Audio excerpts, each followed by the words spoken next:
Yes sir, sure. Yes sir.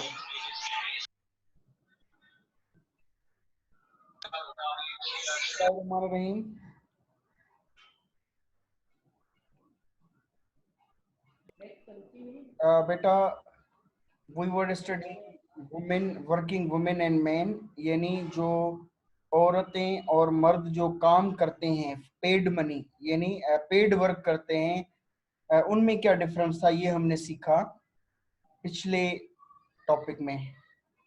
अब जो ये टॉपिक है हमारा, उसमें हम जो है वो सीखेंगे जेंडर एंड इनकम, यानी इनकम के हवाले से थोड़ा जेंडर को हम देखें, किसकी इनकम ज्यादा है किसकी कम है। Number 1, according to a research in US in 2006, बेटा 2006 में अमेरिका में एक रिसर्च हुई। उस रिसर्च का क्या कंक्लूजन था? Median earnings for women working full time were $34,000 and men working full time earned was $44,000। यानी बेटा औरतें और मर्द जो काम करते थे, जॉब करते थे। सर आवाज क्लियर नहीं आ रही है आपकी सर, कट रही है आपकी आवाज। अब आ रही है बेटा? अब आ रही है बेटा? हमारे यहाँ क्लियर है सही आ सर। रही है सर। बेटा जिस स्टूडेंट की माइक ऑन है प्लीज वो बंद कर दे अपनी माइक। अच्छा बेटा, हम बात कर रहे थे 2006 में अमेरिका में की गई एक रिसर्च की, जिसका कंक्लूजन ये था कि जो औरतें हैं उनकी मीडियन अर्निंग बेटा मीडियन क्या होता है? ये एक स्टेटिस्टिक्स का एक आप यूं समझे टूल होता है, जिसके जरिए आप दरमियान यानी एवरेज निकालते हैं। फॉर एग्जांपल, इधर से 100 खवातीन उठाएं, इधर से 100 मर्द उठाए, ठीक है? 100 खवातीन, 1 2 3 4, जिनकी जो जो इनकम थी आप उसको प्लस करते गए, और फिर जो यानी उसको फिर जो टोटल नंबर ऑफ वुमेन है उससे आपने डिवाइड किया, उसका आपको एवरेज मिल गया। ठीक है बेटा, एवरेज। और मीडियन क्या होता है? मीडियन यानी आपने 1 2 3 4 5 इस तरह करके 100 या 500 या 1000 खवातीन जो है उनकी सैलरीज आपने लिखी, ठीक है? उसको फिर आपने क्या किया? असेंडिंग ऑर्डर में रखा। भाई जिसकी 20,000 है उसको सबसे नीचे रखा, फिर एक है उसकी 20,500 है, फिर दूसरी है 20,700 है, फिर दूसरी है उसके 23,000 है, फिर 25,000, फिर 28,000, फिर 50,000, फिर 80,000, इस तरह से। यानी लोअर टू अपर, यानी lower to upper, upper to lower, यानी एक हायरार्की में एक सिस्टमेटिक वे में रखा। और फिर काउंट करेंगे आप इधर से जो दरमियानी फिगर होगी वो आपका मीडियन कहलाता है, यानी दरमियानी। तो इधर से मर्दों की भी इनकम ली गई, इधर से औरतों की भी दरमियानी इनकम ली गई। तो औरतों की क्या थी? $34,000, मर्दों की क्या थी? $44,000। तो इस पॉइंट से हमें क्या सीखा? किसकी इनकम ज्यादा होती है बेटा? मर्दों की सर, मर्दों की मर्दों की एज कम्पेयर टू ज्यादा होती है। Number 2, this means that for every dollar earned by men, women earned about 78 cents। बेटा ये सेंट्स वर्ड आपने सुना है कभी? सेंट्स? Yes sir. हाँ, आप यूं समझे जैसे हमारे पास होता है ना रुपया, ठीक है? यस रुपया, सर, रुपये में फिर करेंसी पैसे, है। पैसे हुआ करते थे, 50 पैसे, 25 पैसे, 75 पैसे, ठीक है? ये हुआ करते थे। तो इस तरह से डॉलर के फिर सेंट होते हैं, ठीक है? 100 सेंट मिलकर $1 बनाते हैं। तो एक मर्द कितना, अगर एक मर्द $1 कमाता है तो औरत कितना कमाती है? 78 सेंट्स। 78 सेंट कमाती है। Number 3, these earning differences are greatest among older workers। यानी वो जो पुराने वर्कर हैं, क्योंकि पुराने फॉर एग्जांपल किसकी 20 साल सर्विस, किसकी 30 साल सर्विस, तो वो जो 30 साल पुराने वर्कर हैं, औरतें और खवातीन और मर्द, उनका गैप बहुत ज्यादा है। क्यों ज्यादा है? क्योंकि तब क्या होता था, वुमेन को इतनी चांसेस भी नहीं होती थी, औरतों की इतनी तालीम नहीं होती थी, तो उनको काम क्या होता था? झाड़ू पोछे का काम होता था, हल्की हल्की जॉब्स का काम होता था। तो उनकी फिर गैप जो इनकम का वो क्या था? बहुत वसी था। लेकिन अभी आहिस्ता आहिस्ता औरतों को अपॉर्चुनिटीज मिल रही हैं, तालीम मिल रही है, जॉब के मौके मिल रहे हैं, तो अब ये गैप क्या हो रहा है, आहिस्ता आहिस्ता कम होता जा रहा है. These earnings difference are greatest among older workers because older working women have less education and less seniority than older working men. यानी जो बूढ़े हैं, बूढ़ों के अंदर यानी ये बहुत ज्यादा डिफरेंस पाया जाता है क्योंकि उनकी एजुकेशन भी कम है और सीनियरिटी का भी फिर मसला आ जाता है.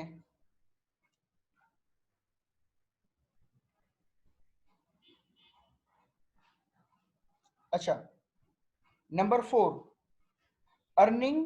Number 4 earning differences are smaller among younger workers.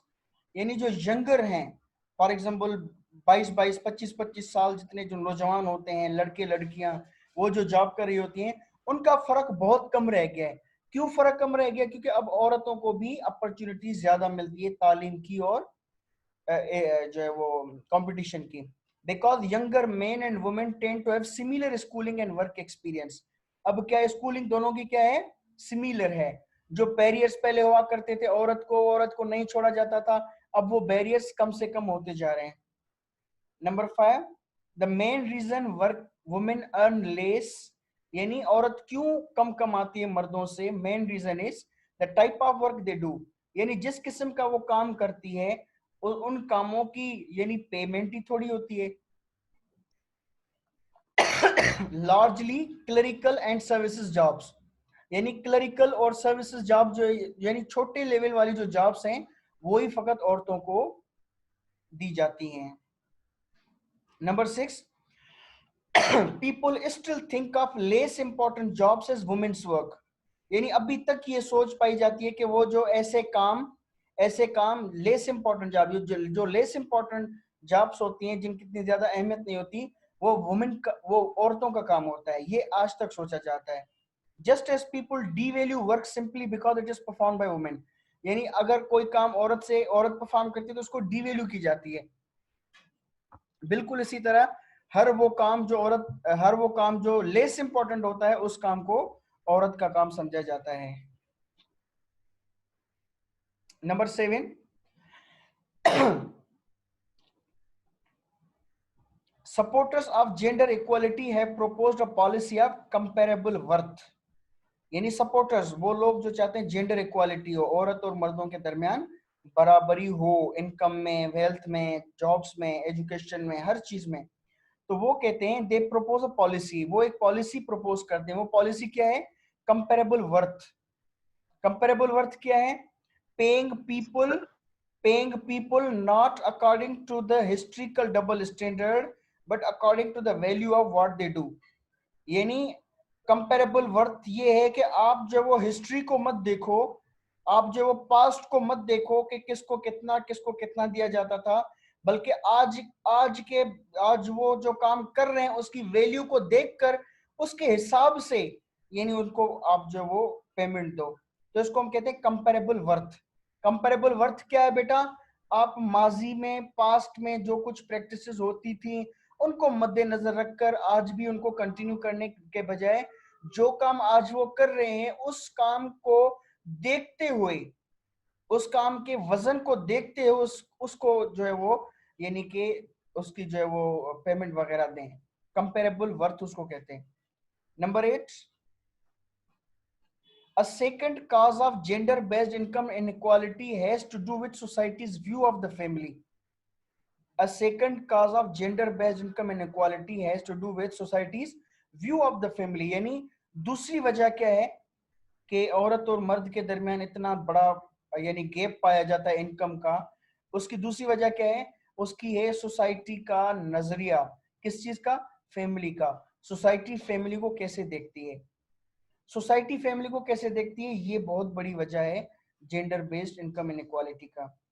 Number 9 दो children belong to both men and women. यानी बच्चे जो होते तो मर्द और औरत दोनों के होते हैं.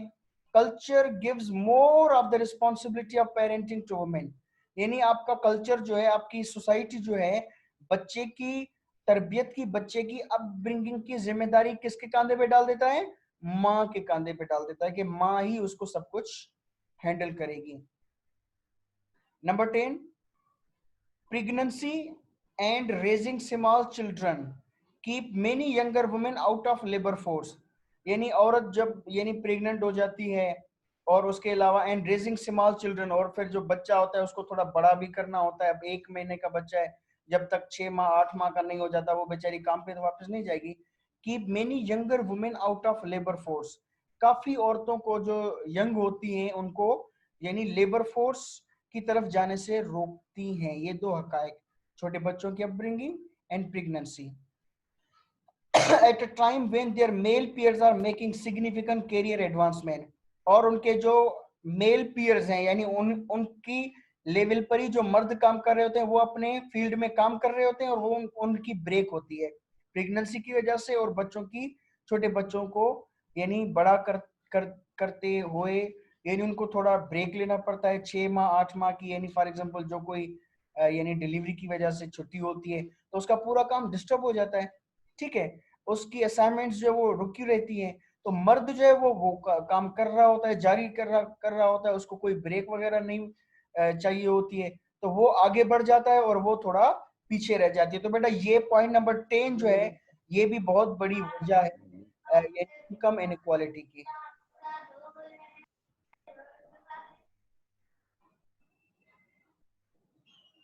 अच्छा, number 11, women who choose to have children. वो खवातीन जो यानी they choose to have children यानी बच्चे पैदा करने की चॉइस करती हैं, मे बी अनएबल और unwilling to take on fast pace jobs that tie up their evenings and weekends. यानी अब आप देखें मॉडर्न सोसाइटी में जो जॉब्स हैं उनकी नेचर बहुत ज्यादा थोड़ी हार्ड है. आप बैंक की मिसाल ले लें, आपको 9 बजे जाना है, शाम को 5-6 बजे आना है. भाई आप इतने थके हुए होंगे, किस तरह से बच्चों को टाइम देंगे, किस तरह से फैमिली को टाइम देंगे. तो अगर आप बच्चे पैदा करते हैं, फैमिली लाइफ के साथ आप डेडिकेटेड हैं, तो फिर आप इस तरह की जॉब्स नहीं कर पाएंगे. Number 12, to avoid role strain. Role strain यानी दो तरह आपके दिमाग को दो तरफ से यानी खींच मिलती है. घर आप काम पे जाते हैं तो आपको ये टेंशन रहता है घर पता नहीं बच्चों को कोई लुक आफ्टर करने वाला होगा या नहीं होगा, बच्चों ने पता नहीं खाना खाया होगा नहीं खाया होगा, ये स्ट्रेन होगा. और आप जब घर बच्चों के साथ होंगी तो फिर आपको काम का स्ट्रेन होगा. तो दोनों तरफ आपकी बाजुओं को खींचा जाता है, इसको हम कहते हैं role strain. To avoid role strain से बचने के लिए they may take jobs that offer shorter commuting distances. यानी इस तरह के रोल स्ट्रेन से बचने के लिए फिर वो क्या करती हैं, उस तरह की जॉब करती हैं जो बहुत करीब करीब होती हैं ताकि वो फैमिली को भी देख सकें और फिर जॉब भी कर सकें. मोर फ्लेक्सिबल आवर्स यानी ऐसी जॉब चाहती हैं जहां पे यानी नाइट ना करना पड़े, यानी रात को ना हो, शाम से पहले पहले वो घर आ जाएं ताकि अपनी फैमिली को अपने बच्चों को देख सकें. तो फिर अपनी चॉइस की जॉब ढूंढनी पड़ती है. And employer provided child care service, या ऐसी कोई जॉब जहां पे वो जो एम्प्लॉयर है यानी जिसके यहाँ आप काम करते हैं वो लोग आपको बेबी केयर सर्विस भी यानी प्रोवाइड करें, वहां पे बच्चों को लुक आफ्टर करने के लिए फैसिलिटी मौजूद हो. इस तरह का काम जो वो खातिन ढूंढती हैं. Number 13, women pursuing both a career and a family. वो खवातीन जो कैरियर और फैमिली को साथ साथ लेकर चलती हैं और torn between their dual responsibilities. उनका बहुत बुरा हाल हो जाता है अपनी दोनों रिस्पॉन्सिबिलिटीज की वजह से. यानी वो यानी रोल स्ट्रेन का शिकार हो जाती हैं, वो थक्कन का शिकार हो जाती हैं, वो टेंशन का डिप्रेशन का शिकार हो जाती हैं in ways that men are not. और ये चीज मर्दों के साथ नहीं होती, मर्द फ्रेश होते हैं. Housework, women's second shift. यानी हाउसवर्क घर का काम जो है, अब एक खातून है, आप मर्द जो है वो जॉब से आएगा घर वापस उसको बना बनाया खाना मिलेगा. अब आप खातून जो है वो जब जॉब से वापस आएगी तो उसको शायद खुद उसको करना पड़ जाए सब कुछ, फिर घर का काम अलग, बच्चों की देखभाल अलग. तो उसको घर का काम यानी एक सेकंड शिफ्ट होती है उसके लिए. Number 1, housework has always presented a cultural contradiction. बेटा कंट्राडिक्शन कहते हैं दो अपोजिट बातों को. ठीक है बेटा, यानी दो अपोजिट बातें हैं उसको हम कहते हैं contradiction. Housework has always debate कह been सकते हैं सर? जी बेटा कैन वी से डिबेट? डिबेट से कंट्रोडिक्शन की जगह पर डिबेट कह सकते हैं। डिबेट नहीं भी बेटा जो है ना किसी नहीं मुख्तलिफ बातों पे तो डिबेट मुख्तलिफ चीजें, ये कंट्रोडिक्शन अलग है। फॉर एग्जाम्पल यानी दो अपोजिट बातें, उसको हम कहते हैं डिबेट। शायद मिलता जुलता हो लेकिन ये अलग बात है बेटा, contradiction. We claim that it is essential for family life, हम कहते हैं we claim that it is essential for family life but people get little reward for doing it. यानी आप एक जगह तो आप कहते हैं कि भाई फैमिली लाइफ बड़ी इंपॉर्टेंट होती है, फैमिली का काम करना बड़ा इंपॉर्टेंट होता है, लेकिन people get little reward for doing it. लेकिन उनको घर का काम करने के लिए क्या रिवॉर्ड मिलता है? उनको कुछ भी रिवॉर्ड नहीं मिलता। एक जगह आप कह रहे हैं कि भाई फैमिली का काम बहुत इंपॉर्टेंट होता है, दूसरी तरफ आप उस बंदी को रिवॉर्ड ही नहीं देते जो इतना कुछ काम कर रही होती है। तो इसको हम कहते हैं कल्चरल कंट्रोडिक्शन। एक तरफ तो आपका कल्चर कहता है फैमिली का काम यानी बड़ा इंपॉर्टेंट होता है ऑफिस काम से, और दूसरी तरफ भाई अगर इंपॉर्टेंट है आप उसका कोई रिवॉर्ड तो दें, तो आप उसका रिवॉर्ड भी नहीं देते। इंपॉर्टेंट भी है लेकिन फिर भी रिवॉर्ड नहीं देते, तो ये कंट्रोडिक्शन है। Number 2, taking care of the home and children has been considered women's work. यानी घर को देखना और बच्चों को देखना, घर को भी देखना और बच्चों को भी देखना, ये किसका काम है बेटा? औरत का काम है, औरत का, यस सर। औरत का। Number 3, main do support the idea of women entering the paid labour force. यानी मर्द जो वो इस चीज को फेवर करता है कि हाँ भाई औरत को भी जो वो पेड लेबर फोर्स में आना चाहिए। And most count on the money women earn. और बहुत सारे मेन जो है, बहुत सारे मेल जो हैं वो बड़े शौक से उस औरत की तनख्वाह को यानी बड़े शौक से खाते भी हैं। But many main resist taking on equal share of house hold duties. लेकिन उनको अगर कहा जाए कि भाई जब हम आपकी तरह कमाते हैं तो फिर आप हमारी तरह कुछ बच्चों की भी तो देखभाल करें ना, तो मर्द कहता है नहीं नहीं ये आपका काम है, ये मेरा काम नहीं है। बेटा ये पॉइंट समझे आप लोग? नंबर 3। नंबर 3 को यस सर। रिपीट करें सर। अच्छा क्या क्या समझा आपने पॉइंट नंबर 3 में? सर इसको सर रिपीट करें नंबर 3 को। कोई और बच्चा जिसने समझाओ बेटा वो बताए। सर ये कि दोनों की जो है सेम ही रिस्पॉन्सिबिलिटीज हैं, जो मर्द हो और खवातीन हो, और दोनों ही जो है जॉब होल्डर्स हो, तो दोनों पे जो है रिस्पॉन्सिबिलिटी होती है कि वो अपने बच्चों पे नजरदानी करें और उनका खर्चा वगैरह जो कुछ हो बेटा नंबर या घर का। नंबर 3 में ये था कि मर्द जो है वो औरत को इजाजत भी देता है, बीवी होती है ना उसको इजाजत देता है, हाँ भाई तुम भले जॉब करो। अब वो बेचारी जॉब भी करती है और फिर सैलरी आती है तो वो सैलरी शोहर को दे देती है, वो शोहर अपने काम में लाता है, ठीक है। लेकिन अब उसको यानी अब मर्द भी कमाता है औरत भी कमाती है, तो अपने जैसा काम उसे करवाता है उसको उसकी सैलरी की खातिर। लेकिन फिर औरत जैसा काम वो खुद क्यों नहीं करता? फॉर एग्जाम्पल घर में घर का कामकाज है, बच्चे हैं, उनकी देखभाल है, तो उनको भी उस रिस्पॉन्सिबिलिटी में भी इसका शेयर यानी होना चाहिए ना। लेकिन वो उसमें अपना हिस्सा नहीं डालता, वो कहते हैं नहीं ये तो आपका अपना काम है, ये आप करेंगे, हाँ मेरे काम में आप हिस्सा बटाएं कि आप भी मेरी तरह कमाएं। ये पॉइंट समझ में आ गया बेटा? Number 3, yes sir. Men sir men men अच्छा इसका मैं आपको पॉइंट बताता हूँ। Men love to eat the salary of the wife but he hate to share the responsibility with the women. Is it clear? Yes sir, clear. Gender and politics. अब आते हैं gender and politics पर।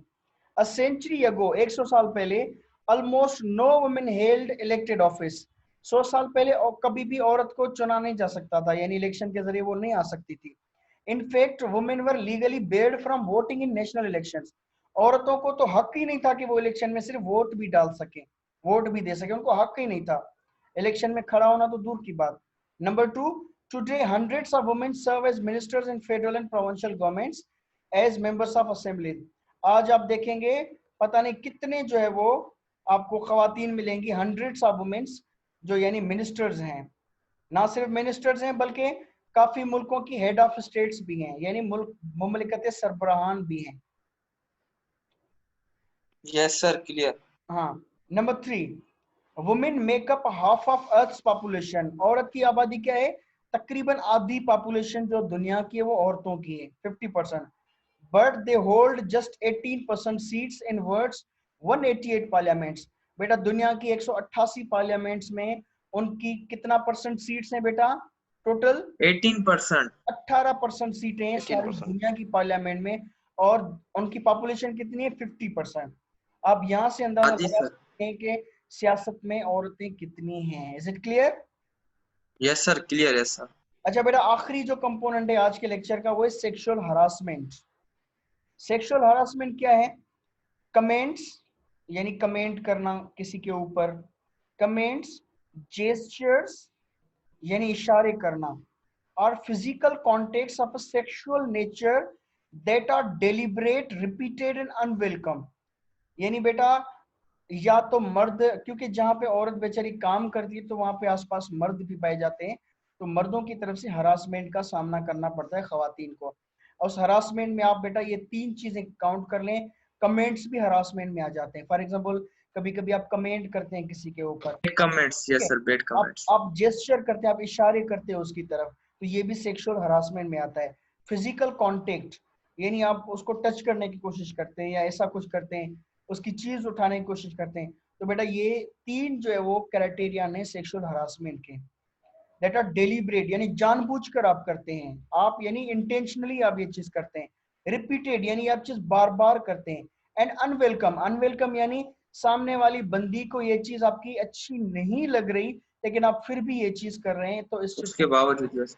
इसको हम कहते हैं sexual harassment. Number 2, most people in positions of power are men who oversee the work of women. बेटा position power of यानी पोजीशंस ऑफ पावर, जो बड़ी बड़ी पोस्टें होती हैं उस पे अक्सर मेन ही होते हैं, और मेन जो है वो oversee the work of women यानी वो सुपरवाइज करते हैं औरतों के काम को, यानी औरतें जो है वो उनकी सबॉर्डिनेट होती हैं और जो मर्द हजरात हैं वो उनके बॉस होते हैं। ठीक है बेटा, एक बेटा रिसर्च का मैं आपको हवाला देता हूं, मिस इंटरप्रिटेशन ऑफ स्माइल। आप लोगों को पता है स्माइल जो हम करते हैं, मुस्कुराते जो हैं, वो कभी कभी बैकफायर भी कर सकती है। You know what's the meaning of backfire? Hello? Yes sir, आपका सर मकसद कुछ और था लेकिन आपको रिजल्ट सर वो नहीं मिला। हाँ बेटा, स्माइल जो है ना, एक रिसर्च की गई जिसमें ये कहा गया था कि सेक्सुअल हरासमेंट पे वो रिसर्च की गई थी। उसमें ये था कि अक्सर जो इंसान की कोशिश होती है कि वो मुस्कुरा के बात करे। क्या करे? मुस्कुरा के बात करे।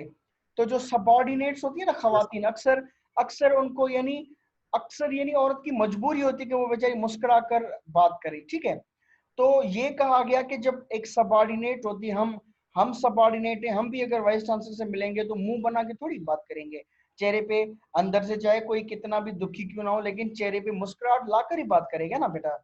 तो औरत भी बिल्कुल उसी तरह मर्दों की तरह जो है वो यानी कि चेहरे पे मुस्कुराहट लाकर अपने बॉस से बात करती है, लेकिन सामने वाला जो बंदा है ना उस मुस्कुराहट को मिस इंटरप्रिएट करता है, यस सर, उसका गलत समझता है सर। हाँ उसका गलत मकसद निकालता है, और फिर उसके दिल में और दिमाग में कुछ गलत किस्म के ख्यालात जन्म ले जाते हैं जो कि सेक्सुअल हरासमेंट को जन्म लेते हैं।